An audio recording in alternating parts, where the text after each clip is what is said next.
Madame la Présidente. Moi, je partage totalement ce que vous venez de dire, même si la présentation que je vais faire ne reprend pas les 4 points que vous venez d'évoquer.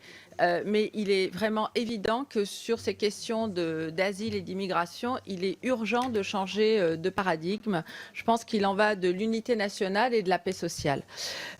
Donc, effectivement, mes chers collègues, Madame la Présidente, la France est confrontée aujourd'hui à un véritable défi migratoire. Et ce ne sont pas des successions de discours qui nous permettront d'y faire face. Je voudrais juste vous rappeler que dans les années 60, le grand démographe Alfred Sauvy avertissait déjà que le phénomène de l'immigration de masse extra-communautaire aurait des conséquences civilisationnelles, sociales, économiques et sécuritaires majeures et probablement hautement sismiques si des mesures de sélection et de contrôle n'étaient pas prises. Jusqu'à présent, le chef d'État nous expliquait qu'il n'y avait pas de crise migratoire. Il s'est même prononcé en faveur de l'élargissement des Balkans, aux Balkans et l'entrée de la Roumanie dans l'espace Schengen. Aujourd'hui, je constate qu'il change de discours. Il a même déclaré en septembre que la France ne pouvait pas accueillir tout le monde, je le cite. Et je vais vous citer une personne qu'on ne cite pas souvent, mais que certains d'entre nous s'en souviennent. Il s'agit de Georges Marchais. Ça va faire plaisir peut-être à nos collègues qui, en 1980, disaient « Il faut stopper l'immigration officielle et clandestine. Il est inadmissible de laisser entrer de nouveaux travailleurs immigrés en France alors que notre pays compte près de 2 millions de chômeurs français immigrés. Nous posons le problème de l'immigration. » Donc le problème, on le sait, n'est pas derrière nous, car la pression migratoire aux frontières de l'Europe ne devrait pas cesser de croître au cours des prochaines années. Et nous ne pouvons augmenter le budget immigration à l'infini. Ça ne changera que si nous conduisons une nouvelle politique migratoire. La Commission des Affaires étrangères s'est donc saisie pour avis afin de se prononcer sur les crédits de la mission Migration, Asile, Intégration du projet de loi Finances 2020. Cette mission se structure autour de trois grands axes d'action. La maîtrise des flux migratoires, l'intégration des personnes immigrées en situation régulière et la garantie du droit d'asile. Comme l'an passé, le budget de la mission est en augmentation. Les crédits de la mission inscrits au projet de loi de finances 2020 sont en hausse de 4,47% pour les autorisations d'engagement et de 7,68% en crédit de paiement par rapport à la loi de finances initiale de 2019. Une hausse qui s'explique par la nécessité de renforcer les capacités d'accueil et d'hébergement des demandeurs d'asile dont l'afflux continu et important en direction de la France ne peut que nous inquiéter. Fort de ces mots, le gouvernement a jusqu'à présent été assez faible dans les actes pour juguler l'immigration de masse. Preuve est que nous notons une baisse s'agissant de l'action consacrée à la lutte contre l'immigration irrégulière de l'ordre de 26,39% en autorisation d'engagement et de presque 10% en crédit de paiement, ce qui ne manque pas de m'interpeller fortement au regard des défis auxquels notre pays est confrontés en la matière. En fait, les crédits de la mission augmentent, mais les crédits de lutte contre l'immigration irrégulière baissent de 10% au moment même où je pense que c'est là qu'on aurait dû porter nos efforts. Même s'il est extrêmement compliqué d'avoir des informations, et ça c'est un des points sur lesquels, mes chers collègues, je me permets d'attirer votre attention sur le coût de l'immigration, à savoir la différence entre ce qu'elle rapporte et ce qu'elle coûte. Il paraît que ça avoisinerait les 12,2 milliards d'euros, 8 milliards et demi en ce qui concerne l'immigration légale et presque 4 milliards en ce qui concerne l'immigration illégale. D'après certains experts, ce chiffre pourrait bien être plus élevé encore puisque l'immigration illégale serait en hausse chaque année, ce qui augmenterait donc naturellement le coût total de l'immigration. Il y a un économiste, Jacques Bichot, qui a réalisé des études sur le coût de l'immigration dans un ouvrage que je vous recommande pour l'État, qui serait au moins de 8,5 milliards d'euros au nom des aides sociales et de santé, 4,47 milliards pour les frais de justice, 10 milliards pour l'école et l'enseignement supérieur, 1 milliard pour le logement, 500 millions pour les services publics de transport et près de 5 milliards pour les frais de justice, dont beaucoup d'études ne tiennent pas compte. En fait, ce serait à peu près 25 milliards d'euros. Aujourd'hui, la grosse difficulté à laquelle j'ai été confrontée au cours de cette mission, c'est vraiment l'organisation de l'opacité au sein de nos services pour ne pas avoir de comptabilité analytique. Et ça, franchement, si on veut changer de paradigme, il est temps quand même de dire la vérité aux Français. On ne peut plus continuer comme ça avec ces fantasmes sur les chiffres de l'immigration et surtout l'organisation administrative qui passe son temps à faire en sorte que nous n'ayons pas d'informations consolidées. C'est pas normal. Bon, pour autant, j'ai décidé de concentrer mes travaux sur la dimension sociale de l'immigration, et en particulier de santé, et sur les questions de l'accès aux soins des personnes étrangères et de la prise en charge du public vulnérable que constituent les mineurs non accompagnés, vous savez, ce qu'on surnomme par l'acronyme les MNA. Effectivement, si la santé n'a pas de prix, elle a un coût, et j'estime qu'il y a des failles dans le dispositif qui sont offerts par notre pays. Ils ne sont pas pleinement efficaces et représentent souvent une très lourde charge pour les finances publiques. Par ailleurs, certains ont le tort de contribuer à ce qu'on appelle l'attractivité de la France aux yeux des candidats à l'immigration et s'apparenter à ce qu'on a décrit comme un tourisme médical.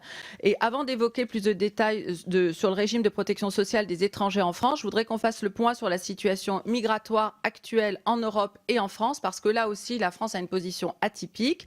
Vous le savez, en dépit d'une diminution des mouvements migratoires vers l'Europe de l'ordre de 30% à peu près, 29% en fait, par rapport à l'an passé, la France demeure, entre autres, exposée à une forte augmentation des demandes d'asile conduisant à une véritable saturation du système.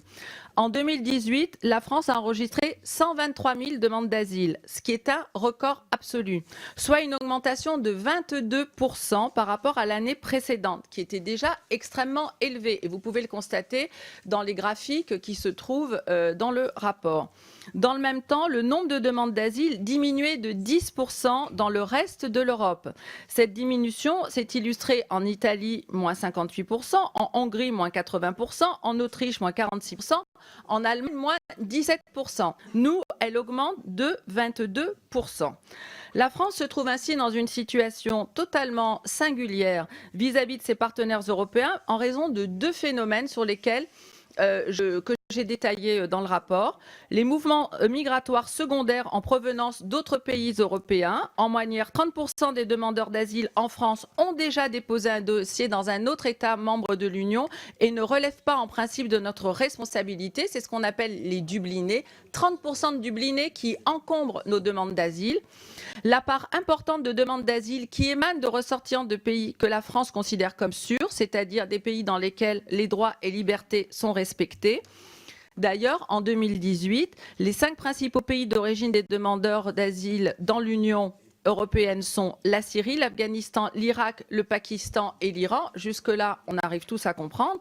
Cependant, en France, si les ressortissants afghans sont aussi les plus nombreux, ce sont ensuite les nationalités albanaises, géorgiennes, guinéennes, ivoiriennes qui constituent les nationalités les plus représentées dans la demande d'asile. Donc la France est ainsi le premier pays de destination en Europe des demandeurs d'asile albanais, 44% du total des demandes de l'Union européenne, et des Géorgiens, 37%. Donc on voit bien que c'est les failles de notre système qui nourrissent cet appel d'air. Donc, et nous assistons, comme vous venez de le dire, Madame la Présidente, à un détournement massif du droit d'asile et à des fins migratoires et d'économie et d'immigration illégale. La hausse importante de la demande d'asile en France a mécaniquement des conséquences sur le coût de l'allocation perçue par les demandeurs et des financements des structures d'hébergement, conduisant chaque année, comme le relevait au printemps dernier la Cour des comptes, à ce qu'on appelle une surexécution de la mission. En fait, nous avons un budget insincère puisque chaque année, depuis 2010, les besoins relatifs à la garantie du droit d'asile sont couverts par la levée de la mise en réserve de la totalité des crédits gelés du programme 303 et par l'ouverture de crédits complémentaires dans le cadre d'un décret d'avance ou de la loi de finances rectificative. En fait, pour ne pas annoncer des dépenses qui explosent, on diminue à chaque fois le budget que nous examinons. Et donc, en milieu d'année, on est complètement dépassé et on est obligé de faire des rallonges. Ça pourrait nous servir pour examiner l'année suivante un budget consolidé et sincère et réel, mais non. On continue à vouloir minimiser ces budgets et en cours d'année, à la va-vite, à voter des crédits pour rattraper tout ça. À titre d'illustration, en 2018, s'agissant de l'allocation de demandeurs d'asile, l'ADA, la loi de finances initiale prévoyait un montant de 317 millions. 318 millions en fait presque, d'euros de crédit de paiement. Il s'est finalement situé à 424 millions d'euros en exécution. En fait, 106 millions de plus, soit 25% en plus. Est-ce que c'est raisonnable de voter des budgets qui sont pour le quart non financés. Franchement, c'est un peu n'importe quoi.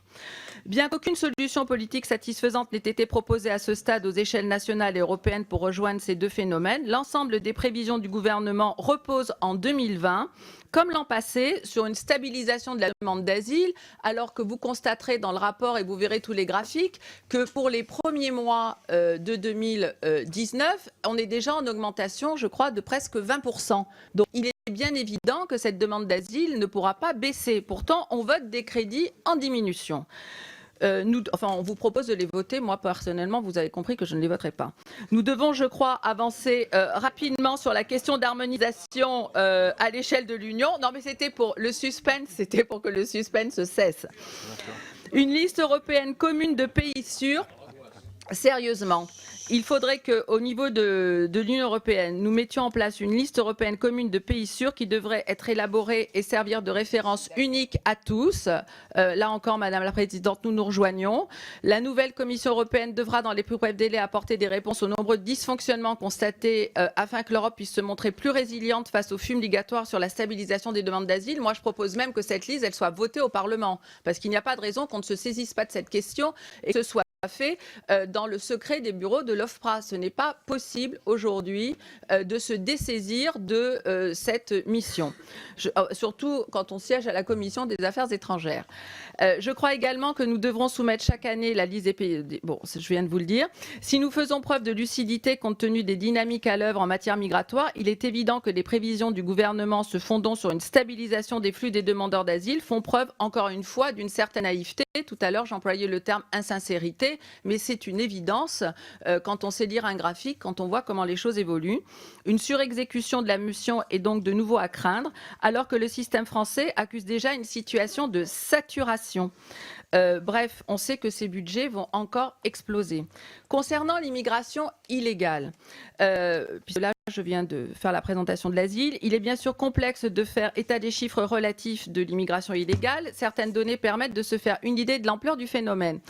Je voudrais citer Michel Tribala, que d'ailleurs j'ai auditionné, mais d'autres démographes de l'INED, bien évidemment, qui estimait l'immigration illégale à partir de regroupements et de chiffres d'interpellation, placement en centre de rétention, aide médicale d'État, déboutés du droit d'asile, etc., entre 200 000 et 400 000 personnes. Jamais la France n'a compté autant d'immigrés sur son sol, réguliers comme irréguliers. Et face à cette crise, les sujets sont multiples. Regroupement familial, asile, immigration, étrangers condamnés. Et nous pourrions en débattre pendant des semaines.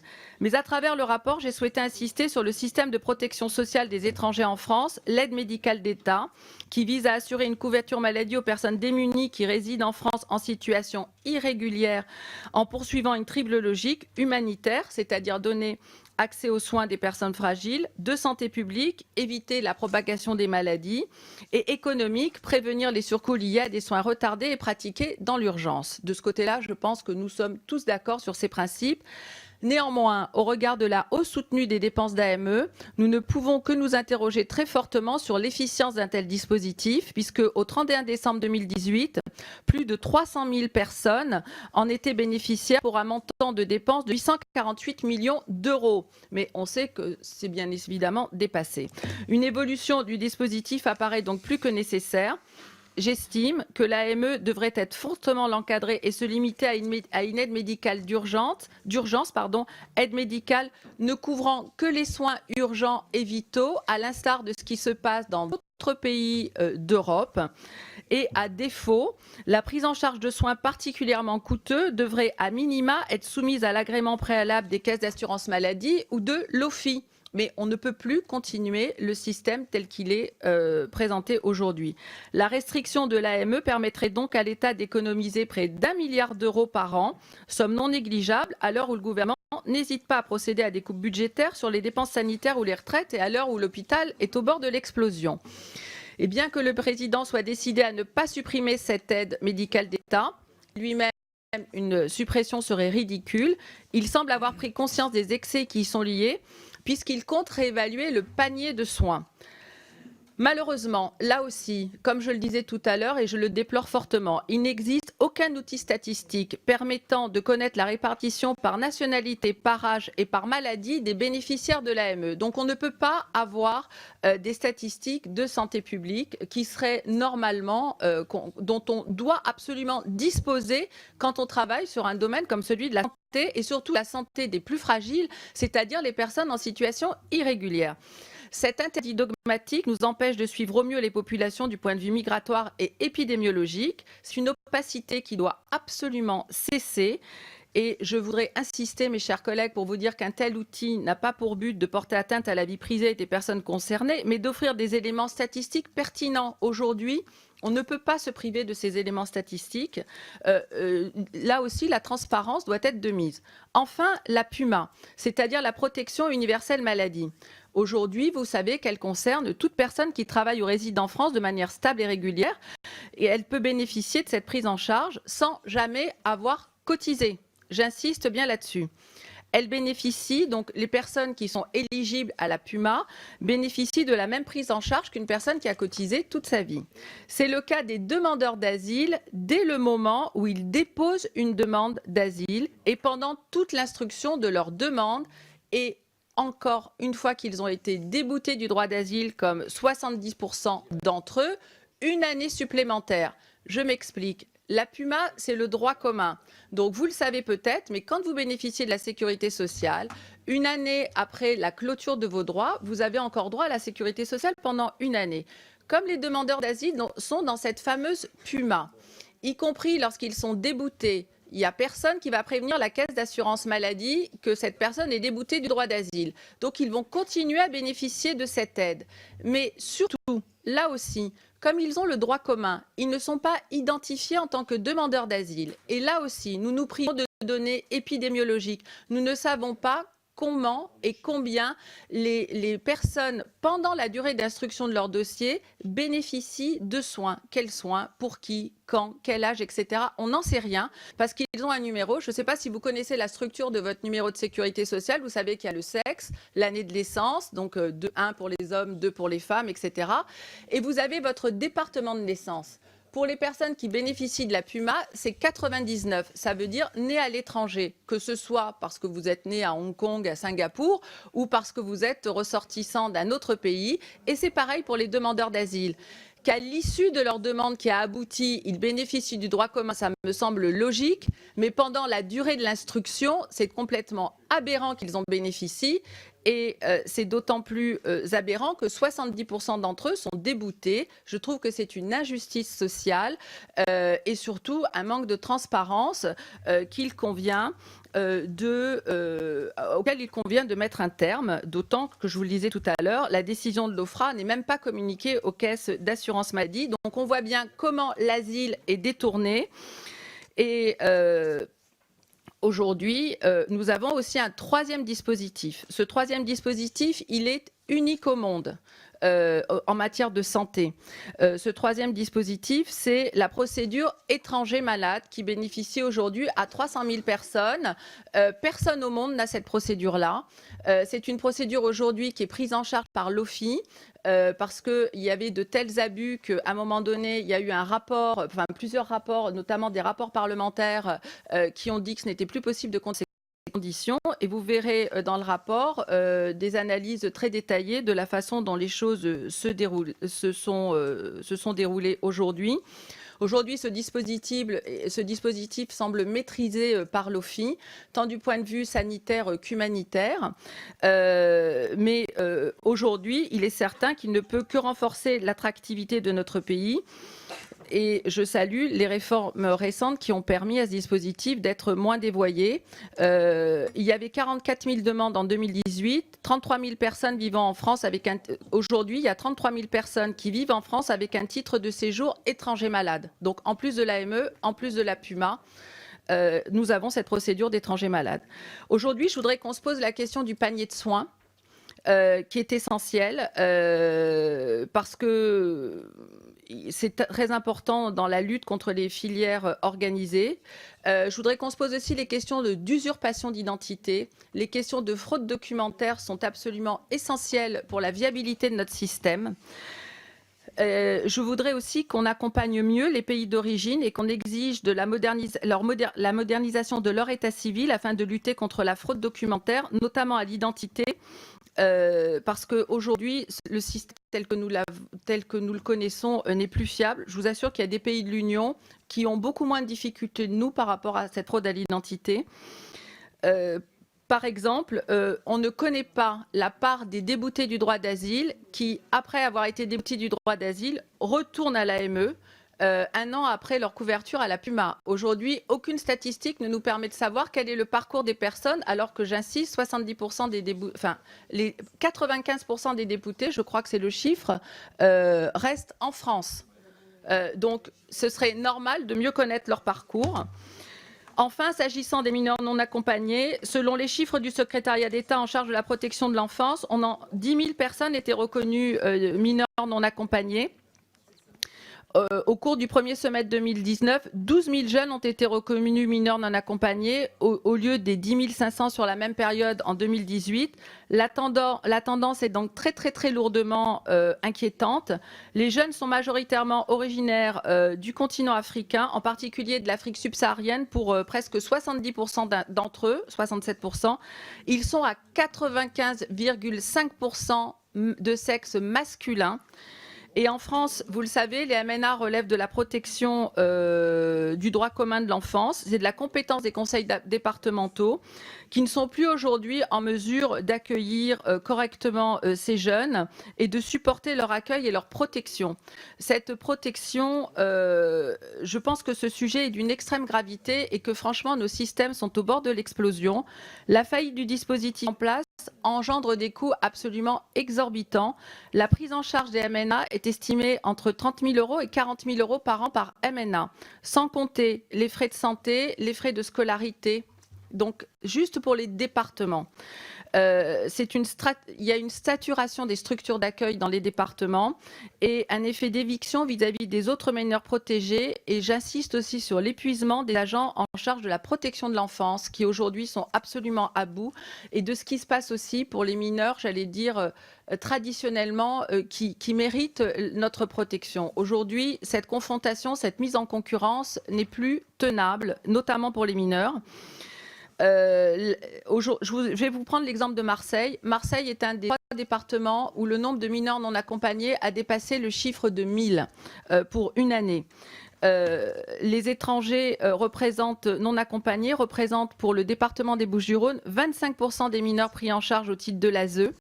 Au niveau du coût pour le département, nous sommes passés de 26 millions à 37 millions, soit plus de 44% d'augmentation entre 2018 et 2019.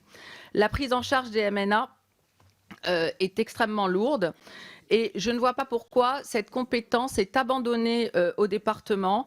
Personnellement, vous l'avez dit tout à l'heure, Madame la Présidente, je pense que ça relève plus du régalien parce qu'on ne peut plus rester dans cette situation, surtout qu'il y a des problèmes de coordination entre la PJJ et les départements.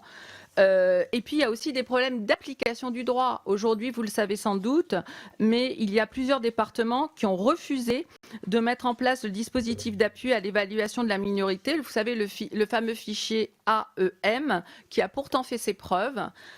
Et ça aussi, c'est pas normal que sur des questions aussi sensibles, ce ne soit pas la règle commune qui s'applique sur l'ensemble du territoire. Et aujourd'hui, la réponse de l'État me paraît très insuffisante, en total décalage avec la réalité et les difficultés auxquelles sont exposés les départements. Et au cours des auditions, j'ai eu connaissance de cas d'absence de mise à l'abri de personnes qui se déclaraient MNA, mais également d'inexécution de décisions judiciaires ordonnant le placement des MNA à l'issue de la phase d'évaluation, ce qui démontre bien la faillite du système dont les premières victimes, j'insiste sur ce point, sont des mineurs en situation de grande fragilité. La problématique des MNA n'est vraiment pas une question relative uniquement à la protection de l'enfant, c'est une question avant tout migratoire, à part entière, et elle doit à ce titre relever de la compétence et des moyens de l'État. Et j'allais dire au titre humanitaire, moi je propose également que quand nous avons des MNA en France, on fasse, comme on l'a pu le constater lors de mon déplacement à Malte, qu'on recherche leurs parents. C'est quand même absolument incroyable qu'aujourd'hui, lorsqu'on a des mineurs en France, on ne fasse aucune démarche pour rechercher leurs parents. Ça veut dire qu'on accepte que, sous prétexte qu'ils viennent d'Afrique, qu'ils soient abandonnés de leurs parents. Mais c'est pas possible de protéger. Quand un mineur est seul et en dehors de son territoire, la première des choses, le premier devoir d'humanité, c'est de rechercher sa famille. Or, aujourd'hui, ce n'est pas fait. Donc, en conclusion, j'estime que le budget de la mission immigration, asile et intégration n'est pas à la hauteur des enjeux, puisque je l'insiste sur la baisse des crédits pour la lutte contre l'immigration irrégulière. Même si les crédits sont globalement en hausse, ils ne permettent pas de répondre aux défis migratoires auxquels la France est confrontée, aux attentes légitimes de nos concitoyens en la matière. Au-delà des recommandations que vous trouverez dans le rapport, je vous invite, mes chers collègues, à émettre à l'issue de la réunion un avis défavorable à l'adoption des crédits pour cette mission. Et je voudrais vous citer Rousseau sur ce très difficile sujet de l'immigration. Il n'y a point de bonheur sans courage, ni de vertu sans combat. Aujourd'hui, pour arriver à se prononcer correctement, il faudrait que nous nous organisions pour connaître. Or, ça fait des années qu'on nous propose de voter des budgets qui sont sous-estimés, qu'on organise le fait que nous ne disposons pas de comptabilité analytique. Compte tenu de la crise migratoire dans laquelle nous sommes, cette situation n'est absolument pas tenable et il est de notre devoir de parlementaire d'exiger des informations à la fois sur les coûts et sur les filières. Je vous remercie. Merci beaucoup, Madame la rapporteure. Jean-Michel Clément,